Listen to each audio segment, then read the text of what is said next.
shame is really powerful. And when I retweet or I post this podcast on my feed, I'll get about a third of the comments will be, have an Israeli flag and thanks for talking about this. And 2/3 will be very pointed, angry comments about me being, a terrible person that lacks empathy for the children of Gaza. And it rattles you. And what I find is when I click on most of these profiles, it's a bot or it's not a person. I don't consider myself an expert in geopolitics. I absolutely am not an expert on Israeli-Hamas relations, but I am supposedly an expert on technology. Something is going on here, Dan. These are not even the reflections of a youth that is naturally being rebellious or has seen an Israel that I did not grow up with. There is something going on.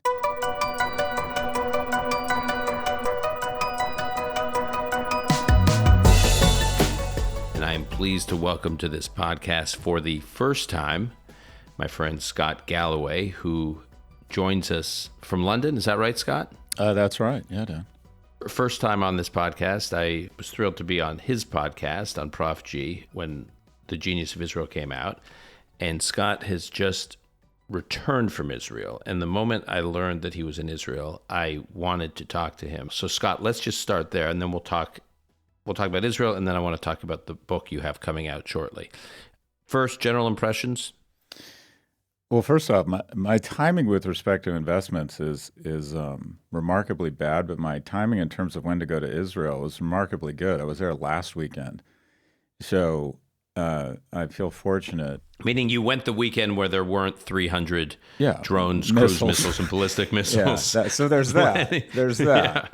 So I appreciate that. I think you've been had greater fidelity and commitment to Judaism. I'm a fallen Jew. My mother was Jewish. I was raised around Jews, never bought into religion. I'm an atheist and don't really identify with Judaism, but I'm trying to figure out what has happened to me. And something has been stirred since October 7th. If on October 6th someone had asked me, what's the state of anti-Semitism in the United States? I would have said it doesn't exist. I would have dismissed it. I've never felt it. I've never seen it. And then the events of October 7th were obviously horrifying, but what was more rattling to me was the response in America. And what I just saw is just such blatant anti-Semitism, anti-Zionism, anti-Israel, whatever you want to call it. I couldn't wrap my head around my ignorance around the anti-Semitism that wasn't 2/3 of an iceberg's volume below water, but what felt like 99.9%. I felt like so little of it was visible, and my Jewish friends had said, oh, it's still out there, and I said, you're being ridiculous. And then when I saw some of the behavior and some of the rhetoric on campus, and even some of the way that stories are framed or the situation is framed, I just thought, I've never seen this type of both-sidism. And it's actually made me question some of my fidelity to the Democratic Party based on some of the far left. But, I think I've said this several times. I'm affiliated with NYU. If I went on campus in the square anywhere and said, burn the gays or lynch blacks, there would be no need for context. I'd be locked out of the building by the end of the day. And there would be no hand-wringing over free speech or anything like that. And then when I see even some of the rhetoric coming out of the White House, so I think for the most part has been really solid on Israel, but calling for a ceasefire. And I imagine what would happen if a religious fundamentalist cartel had been elected to power in Mexico and then it incurred into Texas believing that white evangelical Christians were evil and had treated their citizens poorly and abused migrants, and then killed on a per capita basis the population affiliated with the University of Texas at Austin. On the way back to Mexico, took the freshman class of SMU hostage and then hid them under tunnels in Mexico. There would be no calls to save the hospital of Cancun or Playa del Carmen. We would radiate the place. We would torch it. People throw around the word genocide. The ratio of enemy combatants to civilians it appears now to be lower than it was in Afghanistan, Iraq, in Germany, or in Japan. And yet no one's accusing us of genocide.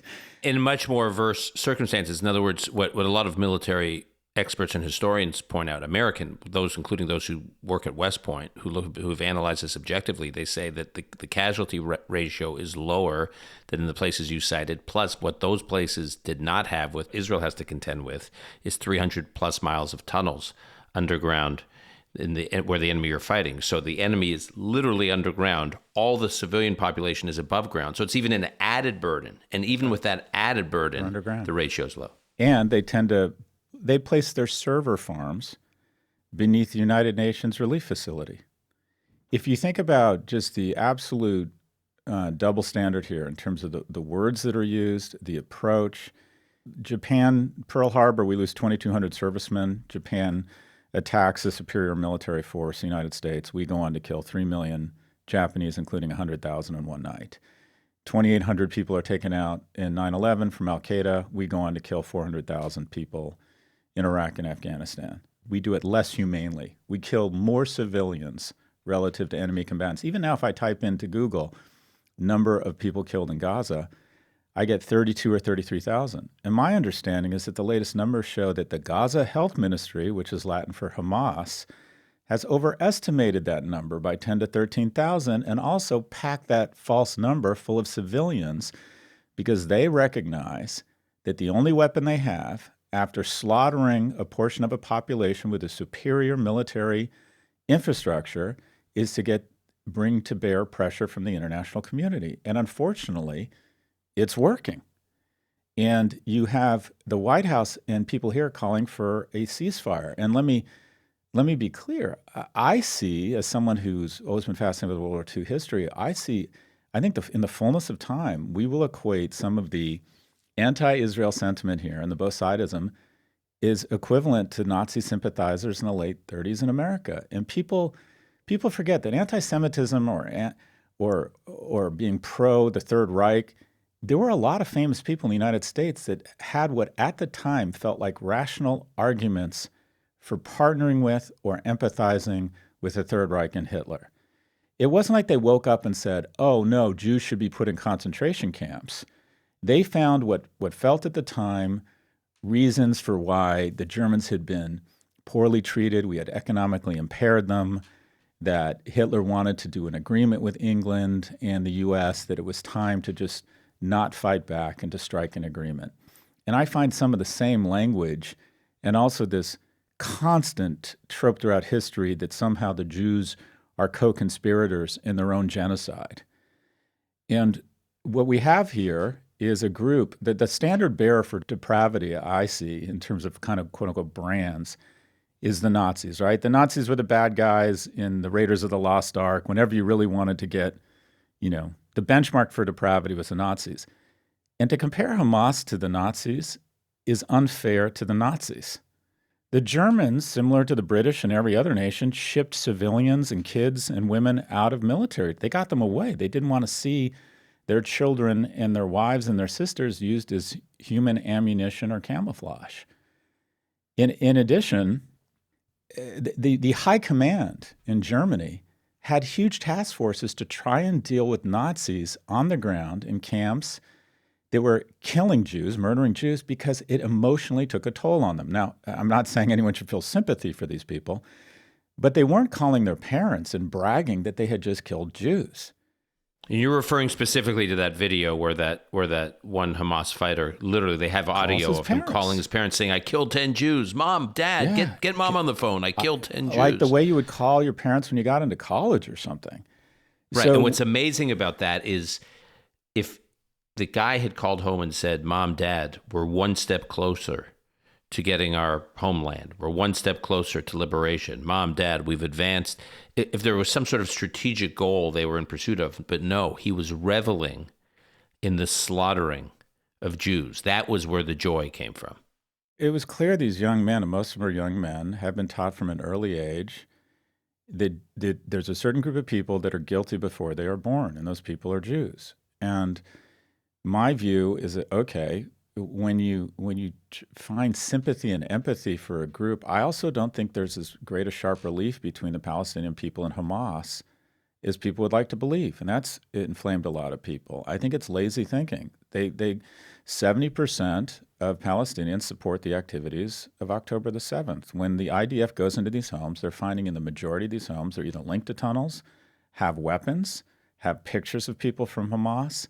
So the notion that somehow Hamas does not represent the Palestinians, I mean, there are an enormous number of victims in Gaza. People under the age of 18, Gaza right now is got the greatest concentration of child amputees in the world. It is tragic, and there's a word for it. It's called war. And whenever an inferior military infrastructure has incurred into a superior military infrastructure and committed this type of slaughter, they invite war. When the U.S. accepts, we're allowed to fight or prosecute to unconditional surrender. Israel is allowed to fight back to a truce. And then America starts using words like genocide, which is just an incredible slur. So anyways, a long-winded preamble, my trip to Israel. I have never worried about anti-Semitism. And when I see these echoes of the 30s, I see real threat. And I don't know how much of it is my own paranoia or me getting older, but I am very committed to the survival of Israel because I think there's a non-zero probability that if this shit spins out of control, I might decide to take my family to Tel Aviv. And that sounds paranoid, but it doesn't mean I'm wrong. I wouldn't have guessed that Trump would be elected and potentially be reelected from jail and that a woman's rights would be taken back 100 years. I would have never guessed that Arizona would pass a law that's pre-Civil War denying a woman of her bodily autonomy. So things I never would have thought possible have happened. And I think that the distance between here and an environment where Jews are not, I won't even say not safe, but don't feel welcome in places like London or in the U.S., I think it's more of a reality than I had ever realized. So I want Israel in the most potent economy, the democratic economy, jury trials, scientific research, bodily autonomy, civil rights, no cruel and unusual punishment, academia, no honor killings, all that sort of stuff. I thought, okay, I want Israel to survive. And when I would talk about Israel on podcasts such as this, I would say, how can I help? And everyone would say the same thing, come to Israel. When you were there last time, not this trip, 30 years ago, was in what context? I was a kid with friends touring around Europe, and they said, let's go to Israel. Okay. It had almost no meaning for me. It was just, I was in and out. And this time, I mean, the first observation on just a very commercial level, I am really privileged. I've worked my ass off. I didn't have a lot of money growing up. I now have economic security. I spend a disproportionate amount of money on travel. I will spend a crazy amount of money on travel every year. I have for the last 10 years and for the rest of my life. No city has anything on a purely commercial, food, fun, weather, sheer geographic beauty, a dry heat than Tel Aviv. Tel Aviv is Berlin with Miami weather. It's got a cool art scene. It's got an amazing food scene. The people are young. The people are hot. The people are out to have a good time. There's great places to drink. Oh, and it's like 76 with a mild breeze. I mean, it's just, right. I thought to myself, okay, this feels like something between like LA in the 60s or 70s and Miami. I just thought if more people came to Tel Aviv, and this goes to solutions, we need more exchange programs. We need to subsidize tourism. They're just going to want Israel to survive and prosper. If you've never been to Latin America, you go to Miami. I always think Miami is the coolest city in Latin America. I think you have empathy for Latin America. I think you go and you think, what an amazing culture. I want this culture to thrive. When I go to Miami, I'm like, I get it. No, it's contagious. It's intoxicating. By the way, I try to bring people to Israel like multiple times throughout the year. In one capacity or another, I'm bringing people to Israel for that reason, because you can't understand the place, let alone get like energized by it unless you're there. It's fantastic. It's everything you're describing. But what motivated you? But why did you say like you wanted to go now? Was this a post-October 7th inspiration where you're like, I need to be there? Everyone is saying to you, you got to go, you got to go. So that was it? I wouldn't have gone had it not been for October 7th. And this goes to some criticism. I'm incredibly disappointed, Dan, that more Jews aren't speaking out in America. I think I just don't get it. I met with iconic CEO of a large financial services institution, and I'm like, why aren't you saying anything? He said, well, we have a lot of younger employees who agree with me. That's not my role. I run a public company. I'm a fiduciary. And I'm like, Jesus, we were too fucking quiet 90 years ago. I mean, it's happening again. I'm with the biggest talent agency in Hollywood. I know all of these powerful Jews with huge platforms, and they're not saying anything. They're not speaking out. They're not doing anything. So I thought, okay, at a minimum, I'm going to go to Israel and talk about my experience. And I like to think that I have a decent amount of influence because people see me as a moderate. They know I'm an atheist, and they think, when a rabbi speaks or someone who was born and raised in Israel speaks, when someone who is Palestinian speaks, a screen goes up because you go, this person has an emotional involvement and has a difficult time objectively analyzing the situation.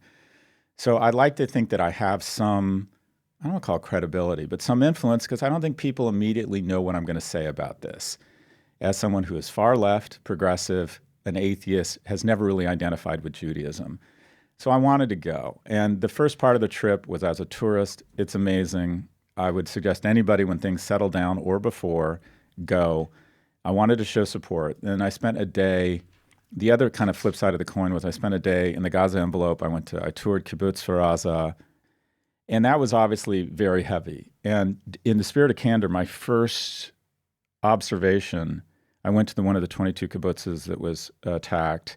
Yeah. So for our listeners, Faraza is 2 kilometers from northern Gaza. Small population, 787 people, I think, before October 7th, between 52 and 68 people were killed that day, and 17 people taken hostage. You're talking about like 80, 90 people out of a population of 787 were either slaughtered or taken hostage. And it's right there, right? You see, when you're standing in Faraza, you're looking at Gaza, right?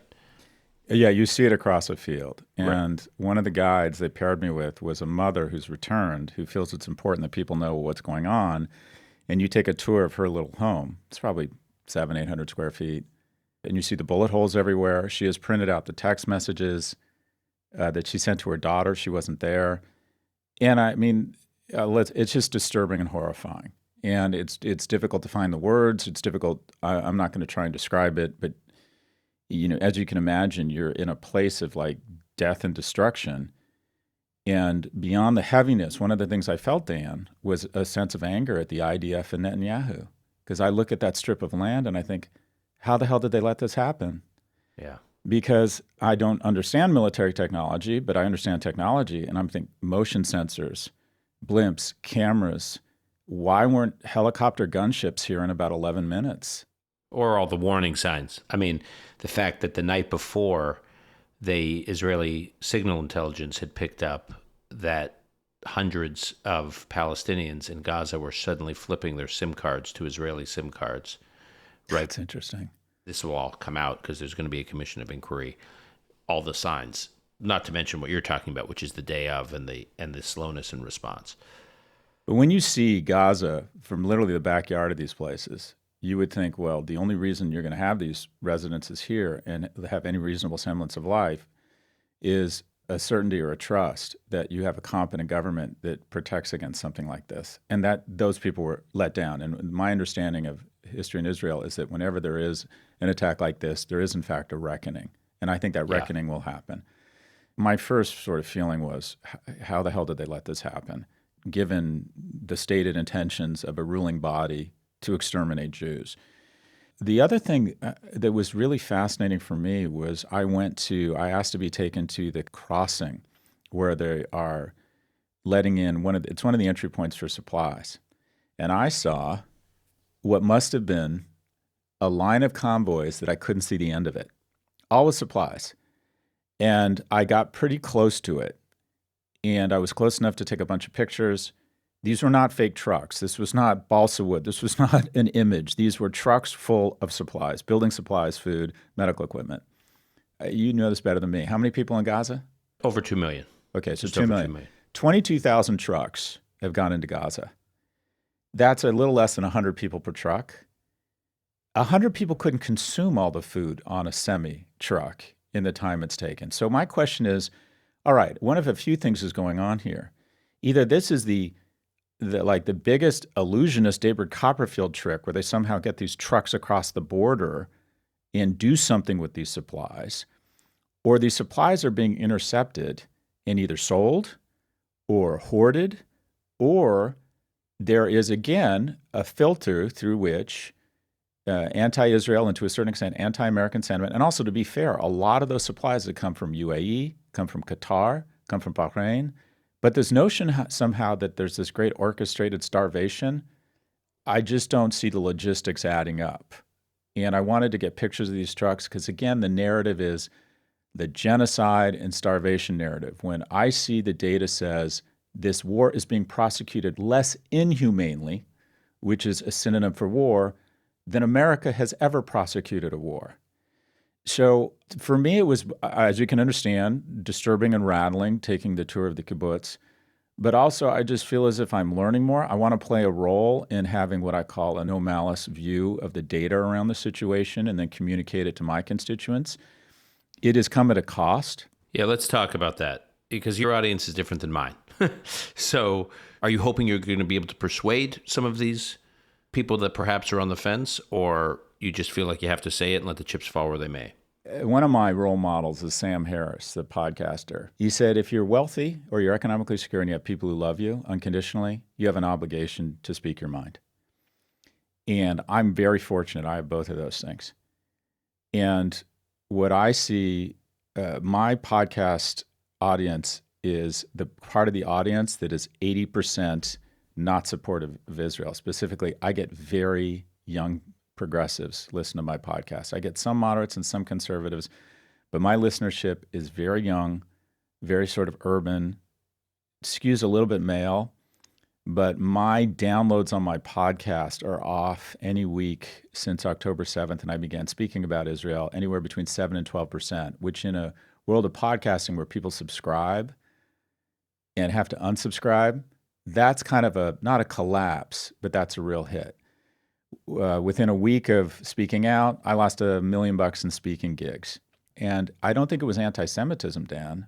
They were very straight with me. They said, look, this is just so hot right now and so controversial. A lot of young people don't agree with you. We're not saying we agree or don't agree with you, but why wouldn't we allocate our finite advertising dollars to podcasts and newsletters that, quite frankly, are just less controversial?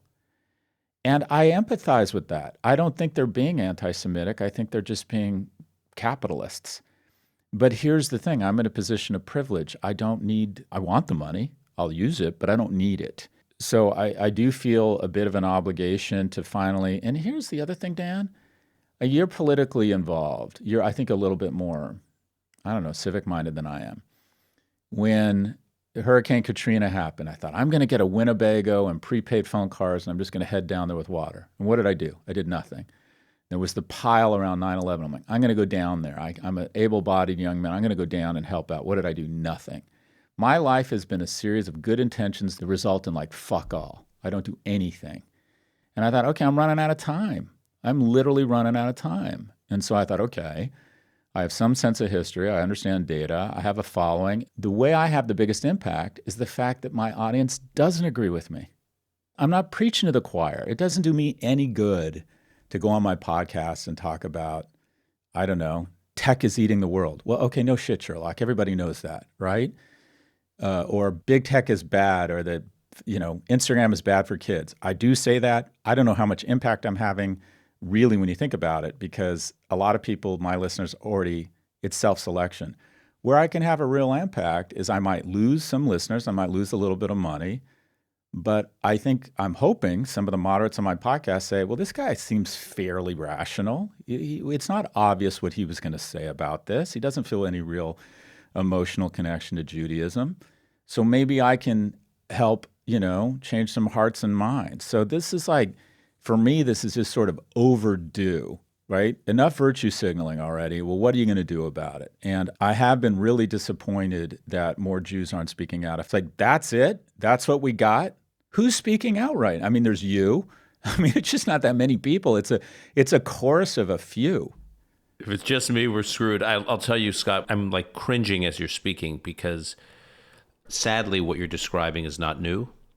So one of the observations I have tried to make when I speak about what's happening now, not what's happening in Israel and the war, but the backlash against Israel, is I say, I always thought the outrage after October 7th would be directed at those massacring Jews. I didn't think the outrage would be directed at Jews for objecting to being massacred.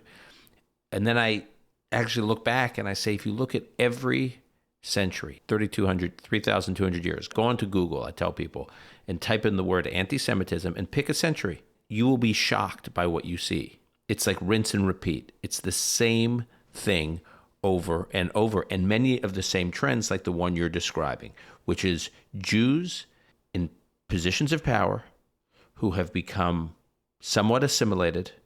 They have become, not in every situation, but in many of them, elites, business elites, cultural elites, academic elites, creative elites, and they don't want to rock the boat. They kind of have a good setup, and they are only willing to rock the boat by the time it's too late. And there's a book that I read years ago that I'm literally started rereading this weekend over Shabbat because it is so relevant. It's called The Pity of It All.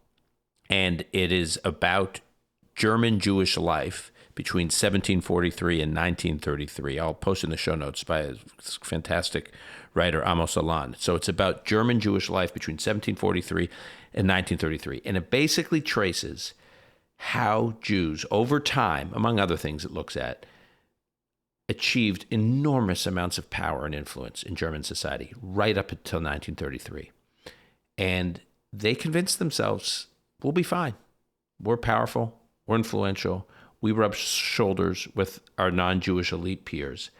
And so much so, the most pathetic part of the book is they actually, on the eve, basically, of 1933, as Hitler is forming his government, they compile a book, like a journal, that chronicles all the powerful Jews in Berlin and their positions of influence to show the German government, look how loyal we are to the German state, thinking that if they just kind of kept their heads down, maintained their quote-unquote alliances with other powerful people, non-Jewish powerful people, they'll be fine.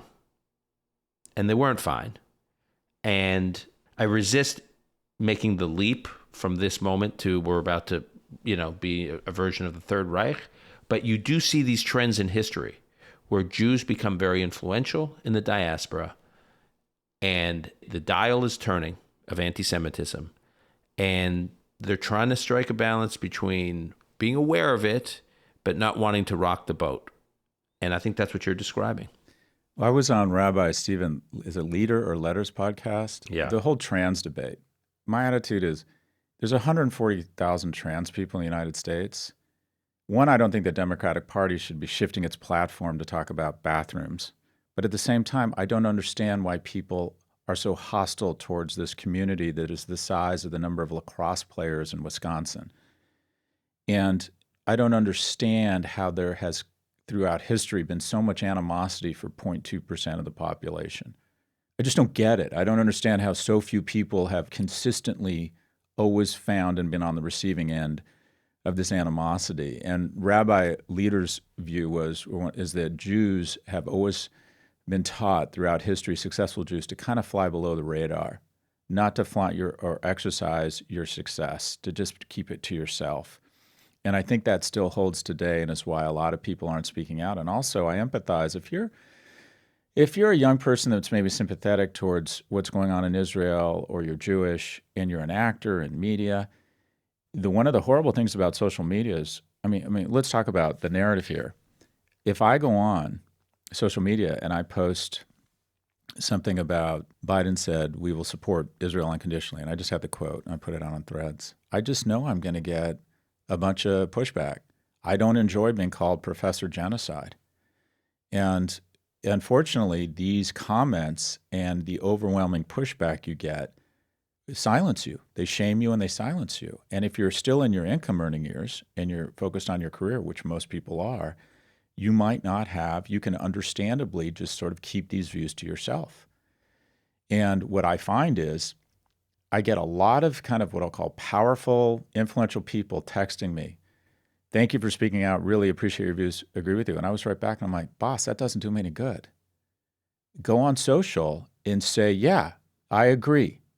Because you're a highly visible, respected person, and your friends, we're outnumbered online. And quite frankly, I think a lot of it is bad actors. I know that sounds paranoid, but I don't think I'm wrong. If you go on TikTok right now, for every one pro-Israel video, there's 52 pro-Hamas videos being served. That is so far out of whack from even how young people feel, there's clearly something going on. And I don't think it's beyond reason to think that, similar to what we would do if we would control the media vehicle in China, China wants to divide us because they see that as a means of weakening us when they can't beat us kinetically or economically. So I unfortunately think this is a confluence of a lot of very unfortunate things and some additional things, just to be even-handed here. I don't think Israel has draped itself in glory the last 20 or 30 years.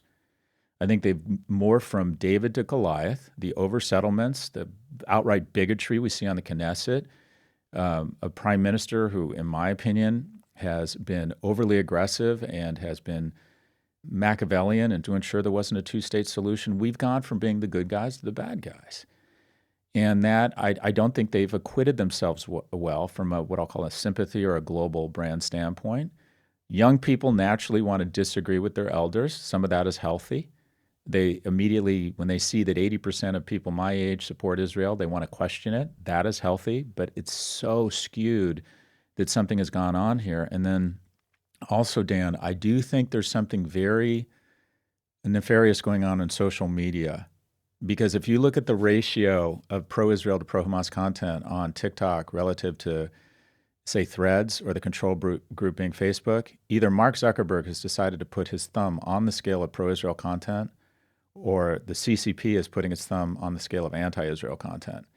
And as someone who has studied Mark Zuckerberg closely, I don't think he gives a good goddamn about any of this other than making money. I think he will always defer to what makes money. So what do you attribute then to the difference between the two? Oh, I absolutely think the CCP says, okay, right, we can't beat them economically. For all that talk about China was going to be a superior economic power, in the last 3 years, they've shed $6 trillion in their market capitalization of their markets. We have 7 companies who've added $4 trillion in the last 4 months. Despite all the talk about their military, kinetically, they aren't even close to us. They spend $200 billion, we spend $800 billion, and then there's some nonsense that, well, yeah, but they get more for their money. Their carriers don't work. We have something like 130 bases overseas. They have 1 or 2. We can deliver the violence and the military kinetic power of China in 9 to 12 days anywhere in the world. We are vastly superior kinetically, economically, much more potent political system, much more influence globally. So if you're them and you see strategic advantage or you see a strategic imperative in diminishing the power of the U.S., what you do is you atomize them from within. And why on earth wouldn't we put our thumb on the scale of content that slowly but surely, day by day, incrementally, imperceptibly raises a generation of civic, business, nonprofit, and military leaders that just feel worse and worse about their own country, America? We have never had a generation that feels less positive about America than we do right now. And there's a lot going on. They're not doing as well economically. I think there's too many policies that transfer wealth from young people to old people. But I also think that the social media platforms, which are porous and have what I'll call amoral management that just want to cash checks, are an easy target for the GRU or the CCP to start feeding algorithm or tweaking the algorithms or even buying ads that make young people disagree with everyone else in America, get us fighting each other. And I think this is happening on TikTok, and I think there's evidence anywhere. If you were to look at TikTok and say the percentage of videos on any hot issue, whether it's Free Tibet, Uyghurs, if the video ratio is dramatically different than how people actually feel, all you have to do is say, what would the CCP want? And that's where it skews. And you don't sit there saying, so everything is, I agree with most of what you're saying, but there's an element to this. I think what you're alluding to earlier, it's just a numbers game also, right? How many Jews are there in the world? About 15 million.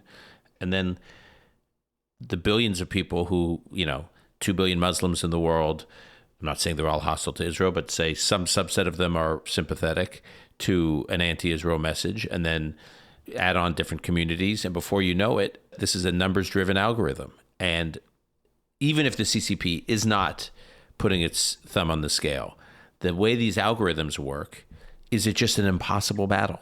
So I'm in the UK. There's 300,000 Jews, I believe. There's 4 million Muslims. 15% of the population of London is Muslim. I mean, by the way, you're in the belly of the beast. I tell people, look at what's happening in London, where I have Jewish friends, Scott, in London, who now it is, since October 7th, it is now standard that they leave synagogue, and what they try to do is avoid the taunting and the harassment and the mobs that form outside their synagogues, when they walk out of the synagogue with the Jewish community areas in London, and the taunting and the mobs is usually the beginning of marches that go across the bridge over there at Westminster, where you have like 100,000 people every single week. And the stuff they're saying, it's not even subtle. So just to be fair, and a lot of it is I'm removed. I'm somewhat sequestered to a group of people. I know a ton of Muslims. I have actually found that one of the wonderful things I love about living in London is I've gotten to know a lot of people from the Gulf. And I find on this issue, we may not agree exactly, but they're entirely reasonable. You know, the kingdom was looking to normalize relations. I still think they'll normalize. What do they know that far-left groups on campuses don't? I mean, exactly. It's just, anyways, I find it amazing that Jordan is coordinating airborne missile defense systems against Iran. And far-left groups on campuses have decided that it was an act of war against Iran. Anyways, there's just shit I don't get. But there's just no getting around it. We, being Jews, if you will, are totally outnumbered. And if all of a sudden everyone decided that the problems of the West every 100 years, whether it's the Russian aristocracy or a failing economic Germany, whatever it is, if every 50 or 100 years people found a reason to blame the Latter-day Saints in America, I'm not sure the church, the Mormon faith would survive. I'm just not sure. How do you survive when you're that small a population? And where I see it manifest is online. I just get so much pushback. And also, I want to be clear, I'm not immune to it. It affects me. On a regular basis, I think, well, maybe I should just keep this to myself because I have an economic interest. I don't like being shamed. It's instinctual to be worried about being shamed because up until a couple hundred years ago, if you endured too much shame as part of the tribe and you were excommunicated, it meant death. If you were cast from the tribe, walking across the savannah, you are going to be dead. So shame is really powerful. And when I retweet or I post this podcast on my feed, I'll get about a third of the comments will be, have an Israeli flag and thanks for talking about this. And 2/3 will be very pointed, angry comments about me being, a terrible person that lacks empathy for the children of Gaza. And it rattles you. And what I find is when I click on most of these profiles, it's a bot or it's not a person. I don't consider myself an expert in geopolitics. I absolutely am not an expert on Israeli-Hamas relations, but I am supposedly an expert on technology. Something is going on here, Dan. These are not even the reflections of a youth that is naturally being rebellious or has seen an Israel that I did not grow up with. There is something going on. These platforms are being manipulated by anti-American forces. This is what we would do. And also, I think if young people were exceptionally pro-Israel and people my age were much more pro-Palestine or pro-Hamas, I think the CCP would put their thumb on the scale the other way. It's not a political issue for them. It's a military weapon for them to diminish the power of the United States. It's so chaos. Division and chaos. There is no one who can beat us externally. I would argue America has never been, relatively speaking, this strong. But if the problems are a horror movie, the call is coming from inside of the house. We are the soft tissue here. Because you have spent a lot of your career focused on marketing, I want to take Israel as a story. And maybe for all the reasons you're talking about now, I hate to sound like speaking from a perspective of such despair, but maybe it's all hopeless, but let's pretend it's not hopeless. So after October 7th, we had world landmarks and monuments lit up all over the place with Israeli flag colors showing solidarity, from the Brandenburg Gate to 10 Downing Street to the Sydney Opera House. But really within weeks, actually within days, we went from complete solidarity with Israel to, Bono was performing at the Sphere in Las Vegas that weekend, and he gave this powerful statement in solidarity with the children slaughtered, the young people slaughtered, the Nova Music Festival. I mean, everyone was with us. And then within a short period of time, Israel became the pariah. And what I want to understand, I have a few questions, but one is, how did we go from that? How did Israel lose the story from that? Israel was everywhere I turned in the first 24 hours, and then it evaporated very quickly. By the way, parenthetically, it evaporated before Israel actually responded, right? You had those 32 student groups at Harvard that all signed this joint statement the days after October 7th. effectively blaming Israel for October 7th. No mention of Hamas, no criticism of Hamas. It was just blame Israel. Israel hadn't even responded militarily yet. And 32 student groups at Harvard decide, and by the way, I'm picking on Harvard because they're an easy target. No, it happened at NYU. It happened all over. Yeah, you can extrapolate it out to everywhere. So it was like that. It was within a blink of an eye. My rabbi, David Ingber, who's a close friend and a teacher and who's been on this podcast, he once said to me, he goes, I sometimes put myself through a thought experiment where I imagine, what if Israel never responded militarily? What if after October 7th, Israel said, we took a big hit, we're not going to respond, we're going to seal up our border, but we're just going to leave Hamas alone. He's like, how would the world have responded? Would they also have ganged up on Israel? Would the same trajectory would have occurred? Like, is there anything, he's basically asking the question, not that he was supportive of this path, but it is an interesting thought experiment. Could Israel have done anything that would have fundamentally, I'm not talking on the margins, they should have handled this issue a little better or that issue a little better. I'm talking about, is there anything that could have fundamentally changed the story? I think about this a lot, and I think, like most issues, there's just a variety of factors. So, for example, in the United States, we have unfortunately fallen, and in my industry, academia has fomented this into this oppressor and oppressed orthodoxy, that everyone either is an oppressor or the oppressed. And it starts from a good place, that there's certain people born with headwinds in their face that deserve help. It's spun out of control. And now you have a mentally anxious and depressed generation that goes on the hunt for what I'll call fake racists. We're in touch with American history now to a greater extent than we have been, and a lot of young people are justifiably upset about our history, and so they go on the hunt for the perpetrators. Where do we find the oppressors? And unfortunately, I think a lot of progressive groups on campuses conflate the civil rights movement with the pro-Palestinian cause, because the easiest way to identify an oppressor is how white they are and how rich they are. And ground zero from a perception standpoint, whether it's true or not, for wealth and success and whiteness is Jews, and ground zero for Jews is Israel. So you have what I'll call an easy target from slow-thinking special interest groups on campus who immediately say this is about the civil rights movement and our non-white brothers and sisters are being oppressed by the same rich white people that oppressed us in the 50s and 60s. And they could not be more wrong. There's just, when you're talking about Israel, you're talking about women's rights. For me, where we hit an absolute low in terms of how infected we had become with misinformation was when I saw a march in New York and there was a group of people proudly displaying a sign, Queers for Palestine. And I thought, okay, do you realize what they do to queers in Gaza? Like, get someone from Hamas, invite them to the campus, and start with a conversation on your preferred pronouns. I mean, this is a group of people that would not just kill you, not just discriminate you, but likely torture and embarrass you before killing you. So to me, the narrative has troughed, and I do think it's coming back. But you referenced this before. We have a lack of spokespeople. People have conflated. Hamas has been much better in terms of controlling the narrative. They inflate the numbers. This is the first war that's been prosecuted on TikTok, so people are seeing upfront. There was a media blackout in Iraq.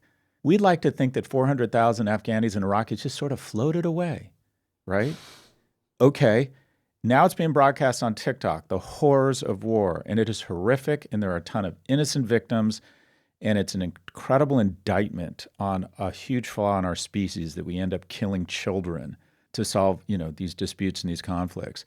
It's a lack of spokespeople. It's a conflation of the civil rights movement. It's a belief that you establish your progressive bona fides by supporting the little guy. And Hamas, for some reason, is perceived as the little guy. I think Western media is unconsciously anti-Semitic.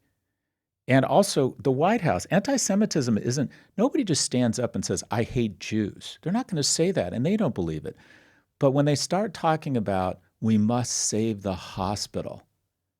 The hospital is where they are storing hostages. The hospital has direct underneath it tunnels to caches of weapons and terrorists. And so how on earth did we lose the narrative of how did it become ceasefire and save the hospital became the call signs? Shouldn't the call signs have been unconditional surrender and release the hostages? Why weren't the call signs that we in the media were fomenting the same demands we expected from our enemies after we were beating them militarily? It wasn't save the hospital in Hiroshima. It was unconditional surrender, and your emperor acknowledges publicly that he is not a god.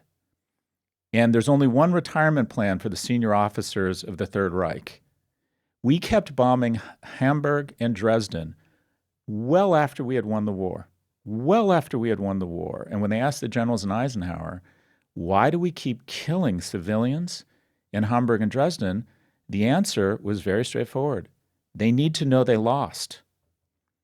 And yet, when Israel goes in and prosecutes a war in a more targeted, more humane, or let's say less humane way, you still hear calls of genocide. So we've lost control of the narrative. We're outnumbered. Powerful Jews are not speaking out. Israel has not done itself any favors in terms of the way it has acquitted itself over the last 20 or 30 years with what I would call far-right deals to keep Netanyahu in power. I literally think he sold his soul. So all of this wraps, and then this age-old go-to of, I know we have problems with X, Y, or Z. I know who we can blame it on. I am not a philosopher. I cannot understand why this small group is everyone's go-to for who should be blamed. Because they say, even all the language, this bombing or this targeted strike of a senior Iranian commander in Damascus, it's an act of war. Jesus Christ, there are acts of war against Israel on behalf of Hezbollah, Hamas, every 48 hours. Right. It was preposterous that Israel is being hit by Iranian-backed proxies basically every day. And the idea that this is a diplomatic facility, it's a building adjacent to a consulate that was housing leaders of the Iranian Revolutionary Guard Corps, whose jobs it is to manage Hezbollah's war against Israel. And that somehow hitting those targets was some kind of unprecedented escalation. I want to ask you about Hamas. You're critical of China and the CCP and the tool they use, TikTok. How well thought out, and I know you're not an expert on Hamas, but just watching it again from sort of a marketing, if you were analyzing this from a marketing perspective, Hamas conducts this operation on October 7th, conducts it in the most barbaric, grotesque, ghoulish way to almost like an unfathomable level of detail that they also made sure to broadcast all over the world and all over Israel. It's a form of psychological warfare against Israel in and of itself. They must have known there was no way Israel could not respond with overwhelming force. Israel responds intensely, and Hamas basically hides under tunnels, puts its civilian population above ground, and lets the casualties of Palestinian civilians mount as a tool of their storytelling. It's like tying, tens of thousands of people to train tracks. That's what Hamas is doing, and then blaming the train, for coming. That's effectively what Hamas has done to its own population. Do you think this was their version of, we're going to tell a story here? We're going to conduct this operation. Yes, it's going to look ugly. Yes, it's going to offend a lot of people, but it doesn't matter because it'll provoke the response we want, and the response will lead to bloodshed and catastrophe in Gaza, and that's the story we want, and that's the story we will ultimately win. Or my view is they had two primary objectives with October the 7th. Well, okay, three. One was to inflict horrific damage on Jews and Israelis. They accomplished that, worst day since the Holocaust. But on a broader meta level, it was one to gain empathy and awareness of the struggles of the people in Gaza. And unfairly or fairly, I'm not talking about what should be, they have accomplished that. Globally, a lot of people seem to have, they tapped into this groundswell of sympathy. Whenever you hear the term somehow that rape is resistance. I mean, these were the kind of terms we were hearing. There was an excuse for this type of horror, like, oh, how could people be so barbaric unless they had cause for it? And then the second thing I think they were trying to accomplish was to inspire a multi-front war from who they perceived to be their kind of brothers and sisters and allies around the region. They have not accomplished the second. One, I think that there's 2 carrier strike forces sitting off the coast of the Mediterranean, the Eastern Mediterranean, telling everyone this would be a bad idea if you do this. And also to Israel and the Gulf's credit, I just think there's a general recognition. I mean, what does Egypt do when this war breaks out? Do they come to the aid? No, they fortify the wall between Gaza and Egypt. Canada has taken in more Palestinians than Egypt. Qatar, which has been funding these tunnels and sending funds, is talking about kicking Hamas leadership out of Qatar. There's a general recognition across the Arab nation that this group of people bring chaos and violence. And so I think they've fallen well short of what they were hoping would be kind of the multi-front war. The existential question here that I'm wrestling with is, for some reason, Israel is not allowed to win a war. They're allowed to push back to a truce, but they're not allowed to win a war. And I was with a friend of mine here who's a very famous Israeli, like mega successful guy, and he was saying, you can't really kill Hamas. You can't kill an idea. And my viewpoint is you can absolutely kill an idea. We've killed communism. We sort of killed fascism, although it seems to be having a second life. I think we're about to kill DEI. I would hate to be a person who has DEI in their title right now at a company. I just don't think your job's going to survive very long. And you think that's because of the downturn, the overall economic downturn, that those positions become more expendable when companies are tightening up? Or it's just that these departments have become more of a headache for corporate America than one could have imagined? Well, let me be clear. I think affirmative action should and will live on. I think most Americans agree with the notion that certain people are born with headwinds in their face through no fault of their own, and they deserve extra help. The key question is, well, what is the criteria and metric for who deserves help, additional help? I'm a beneficiary of affirmative action. I'm Pell Grant. I was in the lower quartile of household income, so I got an unfair advantage. I got money just given to me that I didn't have to pay back. And I think that was the right metric. It was based on economic hardship. And if you look at the University of California, they did away with race-based or visible-based affirmative action in 1997, and they have what's called an adversity score. So if you're a white kid from Appalachia, you faced adversity. If you're an Indian kid whose father's in private equity, sorry, boss, no advantage to you. You're just fine. And one of the wonderful things about America, and we should take pride in this, is that you would rather be born non-white or gay than poor in America. The academic achievement gap between black and white 60 years ago was double what it was between rich and poor. That has flipped. And this is a remarkable sign of progress and victory that we should celebrate in. But it's poor people, it's poor kids that have the greatest wins in their face now in America. 60 years ago, 14 blacks total at Princeton, Harvard, and Yale. Now 51% of Harvard's freshman class is non-white. That's an enormous victory. So the question now is, recognizing some people still face challenges, how do we identify those people? And I think that correctly, it's moving to what the University of California is doing, and it's based on adversity. And the biggest indicator of adversity in America, quite frankly, is money. It's no longer your sexual orientation or your race, it's money. And I think that's a wonderful thing. And by the way, we get to the same place because on average, Black and Latino households are still less wealthy. They will still recognize the majority, I believe, of upside from affirmative action. But DEI, with the right intentions, has more from the following. All right, women have kids. We need the species to propagate. Fine. Women deserve certain protections and advantages. I get it. There are special interest groups all over campus.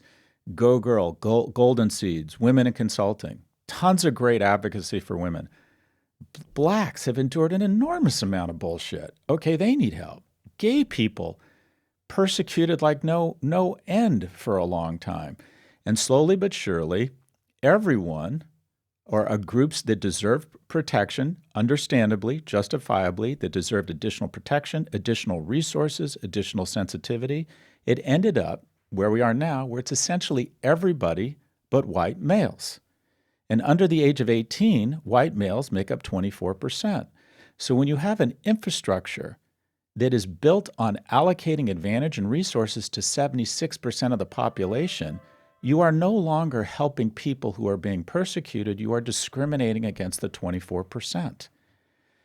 And I think people on campus recognize this and go, it has segmented people, it has sequestered them from one another, and it is creating more problems that is solving, and also it is expensive. There was a big study just done here in the UK saying the 600 million pounds spent on DEI in British companies had no tangible increase in shareholder value or performance, and most of these groups were seen as unproductive within the organization.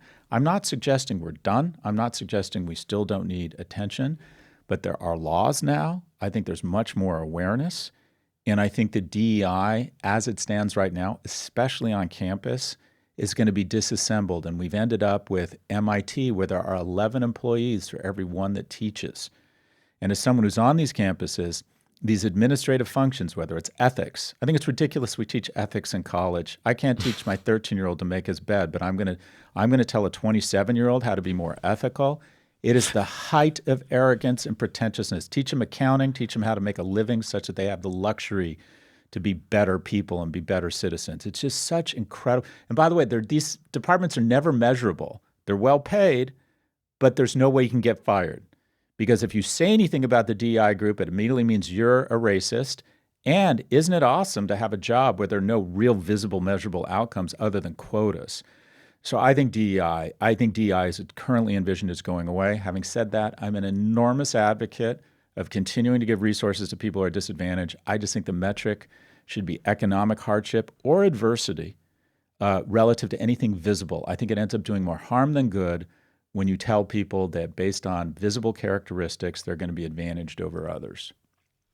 Okay, Scott, I want to, before we talk about your book, there's just one more topic as you're hitting it, and I want to stay on it, which is the future of universities and higher education. When I saw you in London a few weeks ago, we talked a lot about this. I want to talk about this for a moment here, especially because you were just in Israel. You were not only seeing Israel, but you were spending time with Israelis. The role of national service in Israel, where most Israelis, in formative parts of their lives, 18, 19, 20, 21, 22, are serving in the military. So it's national service. It's a cause by its very nature larger than themselves. They're developing incredible skills. It's like a crucible leadership experience at a young age. And they are also learning to build bonds and experiences with people they probably would never cross paths with otherwise in society. In Israel, you have, you look at the people who called up in reserves right now, you have, the son of a billionaire and the son of a bus driver sitting there in the hull of a tank together. Jews from the east, Jews from the west, Jews from bustling Tel Aviv, where you were, to the struggling towns of the periphery. I mean, it makes it harder and harder to see one another as the other when you go through something like that. And I'm thinking a lot about that as I'm looking now, as my kids are getting closer and closer to the age where they're going to be thinking about post-secondary education, post-high school experiences and education. And I've heard what you've said about it, and even listening to what you're talking about, what's going on now. And I think, maybe Israel's got something figured out here in terms of, I'm not saying we need a draft in the United States, but there's a maturing and professionalizing and civic-minded program that Israelis go through at the same ages that our young people go through. But what our people are going through is having a good time, taking a few classes, dealing with a lot of political chaos on campus that you're describing, having a really good time. Are those the people the most competitive companies in the world are actually going to want to hire? Or are they going to want to hire the people who've gone through some version of the Israeli experience? Can you talk a little bit about how you're thinking about where the future of post-high school education is going? Look, I think about this a lot. For the first time in our nation's history, in the U.S.'s history, a 30-year-old man or woman isn't doing as well as her parents were at 30. That hasn't happened in 275 years. And it's essentially a breakdown in the core of the social compact, that if you play by the rules, your kids will do better than you. And for the first time on average, that's not true. We're raising the most anxious and depressed generation in history, despite unprecedented prosperity in the United States. So the question is why, and what do we do about it? And there's a lot around social media, helicopter parenting, in my opinion, a transfer of wealth from young to older people. But if you move to solutions. If I could recommend, if I had a magic wand and I had one thing I could just do right away, it would be mandatory national service. And it doesn't even need to be military service. It can be senior care, research, community service, whatever it would be. But what did I see? When I went to the Nova Music Festival Memorial, I met with probably 150 members of the IDF. These kids look like they're in high school. I mean, there's so you went to the Nova site? Yeah, I went to the Nova Music Festival site. I was meeting with a guy there, and he lost his daughter. And I said, I'm going to go find your daughter at the festival. And I found her picture. But anyways, I went to the Nova Music Festival site, and there's a very moving memorial there with the pictures of all the kids. Yeah. And anyways, there must have been 150, 200 members of the IDF. They're 19. I mean, they just look like kids. Just so I can describe it for our listeners. So there's basically photos on like sticks, basically, all spread out the field. Yeah, it's like weird, almost like weird tombstones. And it has pictures, flowers, and there's a ton of people just going there. Right. And you see people everywhere crying, obviously people visiting relatives. You also realize, by the way, that the place is it was a killing field. I mean, that's the other thing. When you're there, you realize field. It looks like a farm there's field. Nowhere to go. Yeah, right. it just looks like a farm field. So anyways, but there must have been 150, 200 members of the IDF. They're kids. They're carrying semi-automatic weapons. And I think, okay, think about the training, the responsibility, the lessons of moral ambiguity, the ability to work together under high-pressure situations. But also, they're outside all goddamn day long. Also, I hate to say this, they're thin. They're in good shape. You can tell there's an affection for one another. I saw black kids, Bedouins. I met kids who are Muslim. I met kids from all walks of life. And this is one great thing about the armed services. This is true in America. It's been a great equalizer. It's been an enormous proponent of civil rights. The bottom line is when you're faced with incredibly important and difficult situations regarding life and limb and protecting your countrymen, you don't give a shit what the sexual orientation or the income level or whose parents these kids are. You want them to win. And they're outside and they're doing something in the agency of something more important than them. And guess what? Guess what nation, what Western nation has significantly lower levels of teen and young adult depression? Israel. And I got to think it has something to do with serving in the agency of something bigger and doing it together. And also, by the way, I serve on the board and I'm an investor in 2 Israeli companies. Where did the CEO of this company, OpenWeb, meet his co-founders? In the military. Where did he meet his wife? In the military. So what do we have now? We have a group of a younger generation. If you're wealthy enough and smart enough to go to Michigan and enjoy football games and do what you and I did, great. That's an amazing experience. 2/3 of kids do not end up with a traditional BA. And we have the most talented, well-resourced companies in the world trying to convince these people they can have a reasonable facsimile of their life in their basement on a screen with an algorithm.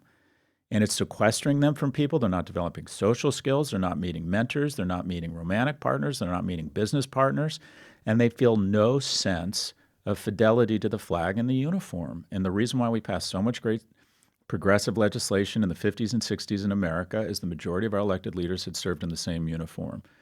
So we have to develop more connected tissue among young Americans. We have to get straight kids mixing with gay kids, white kids from Appalachia mixing with Asian kids from San Francisco. We need something from a young age says there's not oppressed and oppressor here. We're Americans.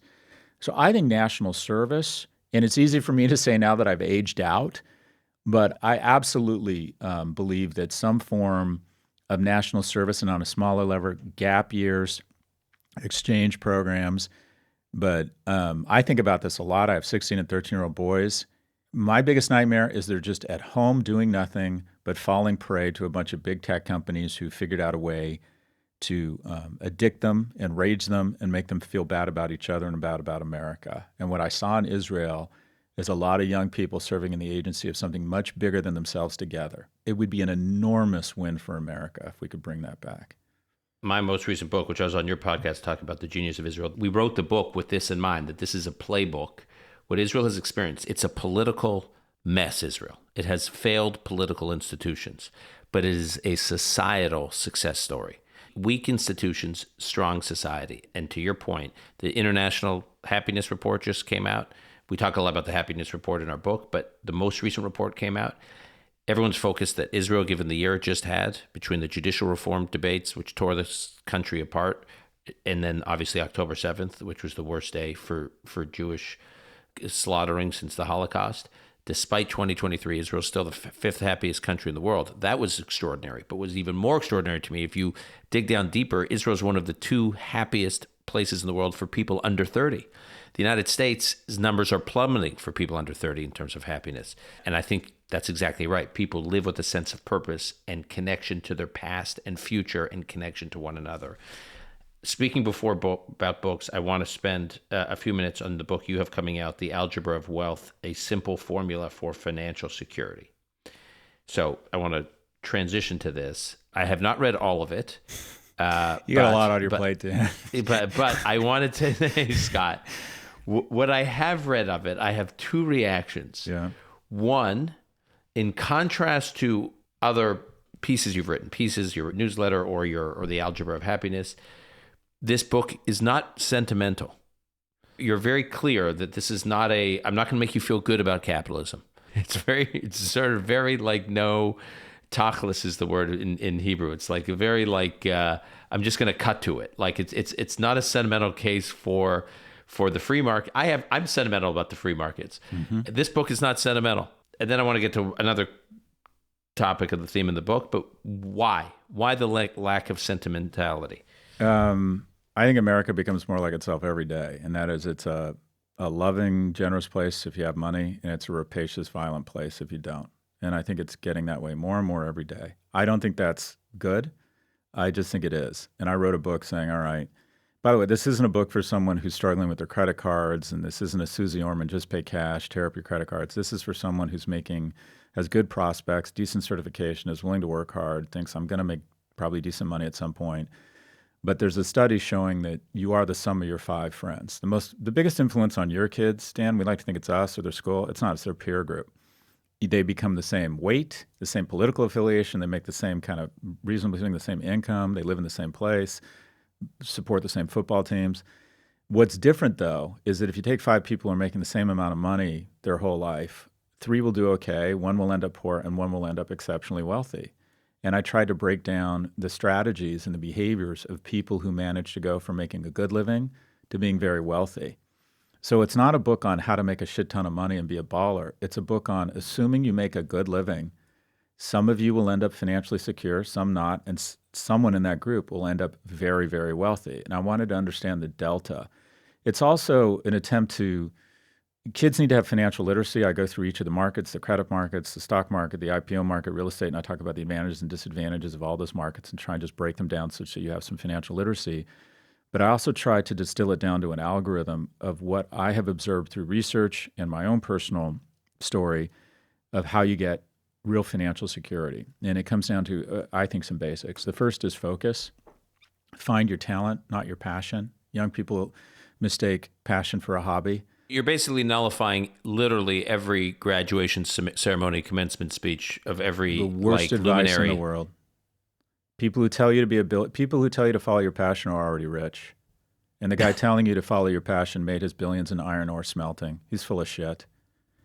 Yeah, you follow your passion. Meanwhile, I'm going to build another iron ore smelting plant and marry someone much hotter than me and have influence everywhere and have people laugh at my jokes even when they're not funny.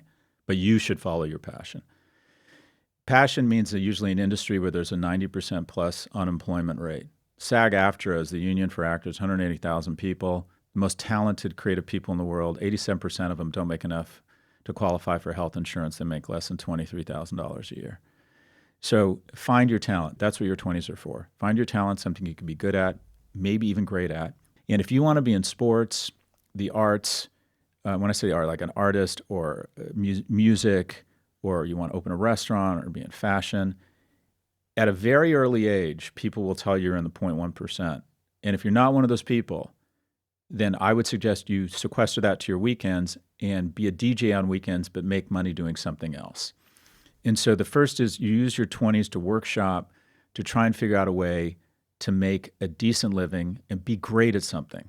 Be great at something, because if you can be great at tax law, the accoutrements, the ability to take care of your kids, your parents, the relevance, the camaraderie will make you passionate about tax law. Mastery is a component of passion. So the first is find your talent and focus. The next thing is, I call it stoicism, but it's really develop a savings muscle. If you want a rebellion, rebel against every company that is psychologically testing 1 million times a minute a way to offer you something to absorb all of your disposable income, right? It's not an upgrade to Economy Plus. It's an investment in yourself. And wouldn't you like that flowers chocolate cake added to your order from Balthazar Baker? I mean, these companies test over and over and over a way to hit you when you're most vulnerable and get you to spend all of your disposable income and maybe more. So try and figure out early that other people aren't as impressed with your stuff as you are, and try to develop a savings muscle and gamify it if you find a partner or friends. When I was in the fraternity at UCLA, if I didn't make $3,300 over the 12 weeks in the summer, I wasn't re-enrolling the next year. So the other 6 guys in the fraternity, all 7 of us knew each other that didn't have money. You would gamify it. We'd had a whiteboard and we'd write down how much money we spent. And I got to a point where one summer I spent $77 a week on everything, including rent. I had top ramen, bananas, and milk. And you know what? When you're young, you lean into your advantage. With some beers and friends, I still had a nice summer. But I was able to re-enroll. Gamify saving money if you can when you're young. I'm not saying don't go to Coachella. I'm not saying don't occasionally buy something you think is really cool. Enjoy your youth, but at least learn how to spend less than you make, such that even if it's $100 a month, you got to get that savings muscle going. Then diversification, something that I didn't appreciate and left me with my first kid at the age of 42 with a lot less money than I thought I was going to have. And it was hugely stressful for me. I always went all in on one thing, my business or a specific stock. And what I have found after studying the markets for the better part of 30 years is nobody knows. If I look at all of my investments, my best investments last year were things I didn't expect, and my worst investments were things I had the most confidence in. So be skeptical of the gurus, like across the board. The experts are hyped, but not always reliable. Well, learn from them. They do have insight. But what I would say is, that for the most part, the alternative investments industry, the financial services industry, anyone with advertising, it's basically a grift, Dan. If you look at all alternative investments and almost every hedge fund, almost every, unless they get very involved in the company and they have sort of an activist approach, or they have a lot of capital, for the most part, if you took the returns for the alternative investments industry, and this is weird saying this to you, but they've underperformed the S&P by the amount of their fees. And so if you have someone pitching you, especially if you don't have access to the best funds, if you have someone pitching you on a fund, if your broker's calling you and saying, get into this Merrill Lynch special fund, look at the fees, and I can almost guarantee you the S&P, you'd be better off in a low-cost index fund. And you want to lean into your strengths. What are your strengths when you're young? You have time. And if you just save a little bit of money when you're young, it adds up to a lot. And you want to diversify. And this is where I screwed up. I went all in on one or two things, and then when they didn't work, I was just devastated, not only financially, but also just mentally. It's bad for your mental health. Diversification. The number one question I get right now via email, is it too late to invest in NVIDIA? And what I say is, I don't know. I don't know. I can see it doubling from here. AI, great company. Jensen's a genius. I don't know. I could also see it going down 80%. It's insanely overvalued by most traditional metrics. So this is what you do, or my best advice. You buy SPY, and 33 cents on the dollar that you invest will go into the Magnificent Seven. So if they continue to rocket, you're going to get some upside. If the other 493 stocks in the S&P have their day finally, you'll participate there because 67 cents on your dollar will go there. The S&P is up 11% a year since 2008. You think, well, that's not fun. Well, guess what? 11% a year means every 21 years, you're getting 8 times your money back. And what young people don't understand, and this is the final thing after diversification, stoicism, and finding your talent, is to try and recognize a flaw in our species is our inability to calibrate time. And that is recognizing the next 20 or 30 years are going to go really fast. You may not think that now because for the majority of our time on this planet, we didn't live past 35. So a 25-year-old has trouble believing they're ever going to be 55, but you will be. There's a 98.8% chance you're going to make it to 55. You are going to be, I mean, Jesus Christ, Dan, you and me were with my sister in D.C. and you were an intern. What was that, 35 years ago? Yeah, the 90s, early 90s. Okay, how fast has it got? Trust me, I think about this all the time. It's just like it's blink. Unbelievable. But if you recognize that, it's a superpower because what you might think is, okay, I'm going to max out those matching things that are really boring and lame at work. I'm going to match out my 401k and my Roth. I'm going to figure out a way to put $1,000 or $2,000 in an index fund, because in 30 years, it could be worth hundreds of thousands. And this is where I really screwed up. I was assumed I'm a baller. I'm really good at what I do. At some point, I'll sell my company for tens, if not hundreds of millions. I get access to great investments. Something's going to hit big. And I never did the little disciplined stuff every day of just saving a little bit of money. And it almost cost me immensely, because I woke up at certain points later in life and I didn't have almost anything.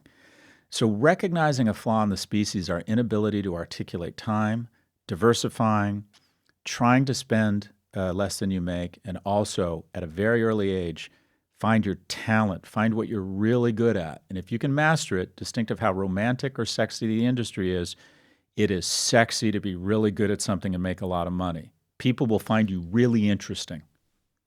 Okay. I want to ask you, because the book, you dedicate the book to your sons. I have sons that are, as you know, that are around the same age.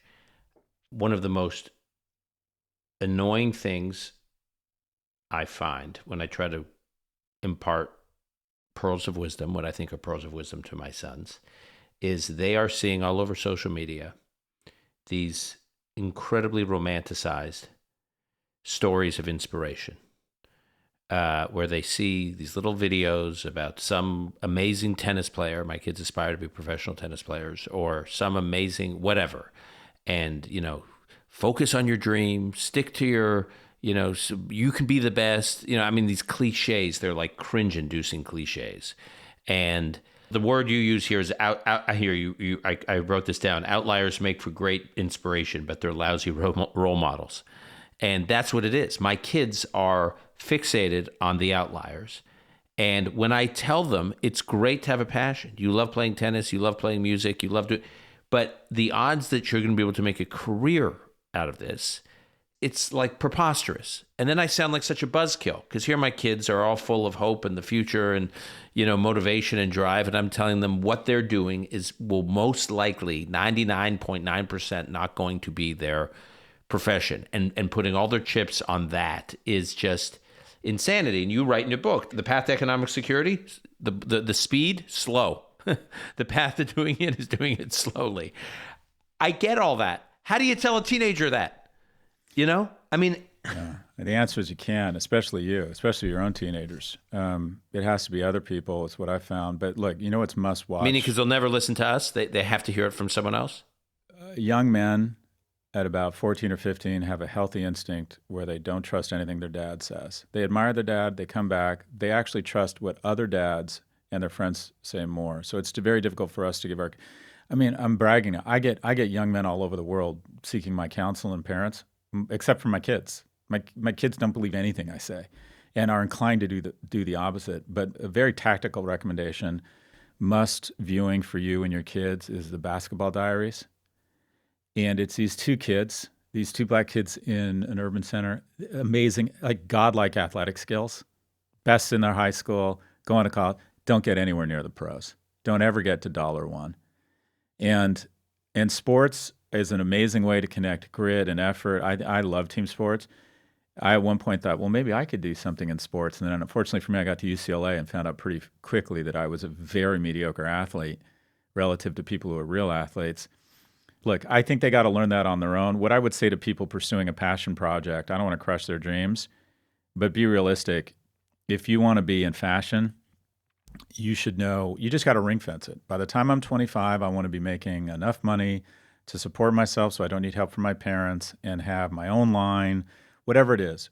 Put hard metrics on it, ring fence it, and then say, okay, if I don't get there, I'm going to do something else. If someone is super committed to something and it's their dream, fine. But just have a sober conversation and ring fence the amount of time and energy you're going to put into it. And because you can have a really nice life being in the top half. We got 5 people leaving the trades industry and only 2 going in over the next 20 years. If you enjoy working outdoors and you're handy, like installation of energy efficient HVAC, there's someone in your neighborhood who is selling a company, a baby boomer, that you could buy for no money down and just pay them a licensing fee and then buy another one. The millionaire next door is a guy doing boring shit or a woman doing boring shit who is hardworking and a good person who spots opportunities and is not, quite frankly, and is then races cars on the weekends with his buddies where he pays someone a lot of money to take him to some great track somewhere and race cars. I get to do the most amazing, dumb things of my hobbies, and I pay someone else to give me access. Pursuing those professions, you can't crush your kids' dreams. If they dream of being tennis or whatever, what sport are your kids into? Tennis. They're both obsessive with tennis. And by the way, I will say they get up at 5:30 in the morning, most mornings, on their own. I don't wake them up. They play from 6 to 7 in the morning. Then they usually do another 2 hours in the evenings, and they play tournaments on the weekends. They have drive. They are, by the way, in all that time, Scott, per earlier conversation, they're not sitting on their screens. They're not sitting on their phones. They're actually training and practicing and playing. So that's good stuff, right? That's good ingredients. It's a net positive. They're going to get grit, camaraderie, great shape, be outside. You just do the math with them, right? Jeff Claparta was the god tennis player at UCLA. I doubt he ever made $100,000. And he was number one at UCLA, and all our fraternity brothers used to go down and watch Jeff play. You just got to, at their age, go for it. That kind of athletic skill and training and grit. I rode crew in college. It taught me how to push beyond any sort of limits that I thought I had. It was incredibly beneficial for me. Fortunately, there's no aspiration or dream of making money in rowing, but I think sports is a wonderful thing for a kid. I would bet, with good parenting, they're going to figure it out pretty quickly. And not only that, they'll probably get into great. I am not worried about your sons. Oh, all right. Last question on the book. You say don't day trade. I know a lot of young people today, more than I've ever seen before, are into the gamification of trading. And because of the data that they have available, that a number of these trading sites make available, they convince themselves that they're actually doing deep research and they are doing analytical work on their investments. And they can show you the data and they can show you the returns and they can show you that if they're doing it on Robinhood or they're doing it on, FanDuel, if they're betting on sports. They show you all this data and look at all this work and I'm doing all this research. And I see this with young people all over the place. You say in the book, nonsense. Just be cognizant of the fact that the smartest people in the world with godlike technology are trying to tap into a flaw in the species. And that is when we came off the savannah, there was a lack of food, there was a lack of sugary, salty, and fatty food. There was a lack of mating opportunities, a lack of free play. Men are much more risk aggressive. And so with a lack of regulation, these very talented, well-resourced companies want to convince you that everyone's making money trading Dogecoin but you. That you have the skills to bet on the Kansas City Chiefs on FanDuel, that you have the ability to pick the next big crypto stock or the next NVIDIA. And someone will, and they'll take a screenshot. Assume you are not that person. 80 to 95% of people who day trade lose money. If you pick a stock and any given day, it has like a 50.1% chance of going up. If you had picked any 5 S&P stocks, any 5, and held them for 10 years, no one has ever lost money. And if you want to take 30% of your money and play crypto or bet on the Kansas City Chiefs or buy individual stocks, have at it. You're going to learn. Life lessons are important. It's a little bit of fun, some consumption. I love to gamble. I take $10,000. I go down to the casino. I lose it all. They pay for my room, and I feel like I'm a baller. And that's a $10,000 room. And they bring me free drinks.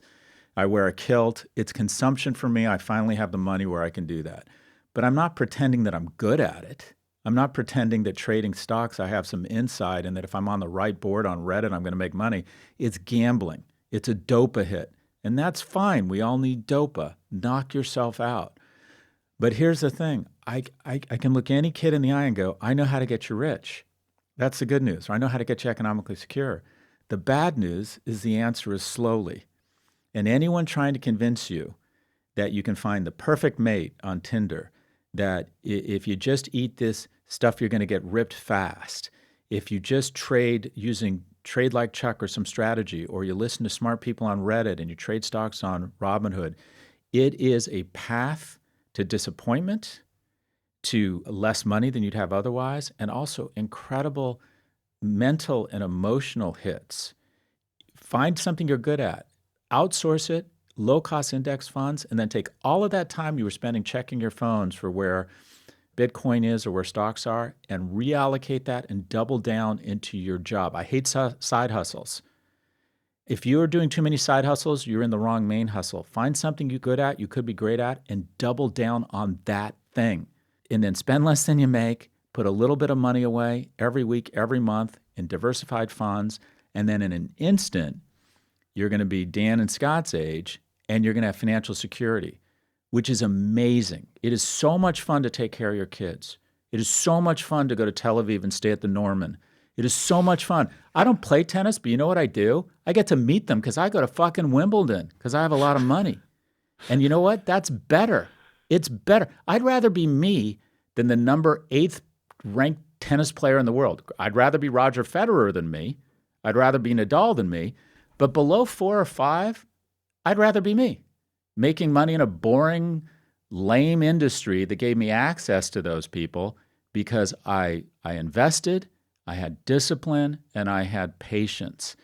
And that's the vision I want to outline for young people, is that you are never going to be more passionate about anything than having experiences with your kids and the lack of economic anxiety such that you can focus on those relationships. That beats everything. That beats everything. You want to be a chef? Great, I get it. You know what's even more awesome than that? Being able to take care of your parents. That is, when your parents get sick, and they will, your ability to step in and not only provide care and love, but also provide economic support. In America, I couldn't take care of my mom when I was younger, when she first got sick. It was emasculating. It was humiliating. America is mean to poor people. That's the bottom line. I think it's awful. I don't think it's fair. It is. It is. And recognizing those realities in terms of your own mental well-being, the things you're going to be passionate about as a grown man. I think a lot about masculinity and what it means to be a provider and a protector. I think this stuff is really important. And there's some basics, not easy, but some basics where you can get there. So again, I know how to get you rich. That's the good news. The bad news is the answer is slowly. I'll say, Scott, just bring this conversation full circle. The other plus that it brings you is what you talked about earlier, the confidence and the security to speak out even when it's not popular and not cool about things you care about, which you have been doing and I have been grateful for. I got to say, my friend John Podhoretz, who's been on this podcast a bunch of times, wrote this essay for Commentary Magazine called They're Coming After Us, which he described the 20 years that kind of led to October 7th in the United States and in the West, and how October 7th just catalyzed this moment where they're coming after us. And the next essay, the part 2 of that, was effectively what he was saying is where this is going is they're trying to drive us underground. It's what you were describing earlier in the conversation, that they just want to make being Jewish, being publicly Jewish, so uncomfortable and so unpleasant and with so much friction that people just say, you know what, young people, young Jews just say, what do I need this for? I just want to lead a normal life, a normal assimilated life. I want to keep my head down. I'm not going to identify publicly with the community. I'm just going to mind my own business. And the people you were talking about earlier, people in business and other people of influence who are Jewish, who just choose to just kind of lay low. And you haven't been laying low. And I know you've taken some hits for it. I'm sorry for that. But I'm grateful that it hasn't intimidated you. It hasn't quieted you. So as we say in the English translation of a great Jewish piece of wisdom is from strength to strength. I wish you strength to strength. Well, I appreciate it, and I reciprocate your sentiments, Dan. You and I reconnected after 30 years, and I called my sister, which is how I met you, and I said, Dan has been like a real leader on this issue. He's just like unafraid, and he's out there. So right back at you, brother. Thank you, Scott. Stay safe, and I'll see you soon. Sounds good, Dan. Thanks for your time. Thanks.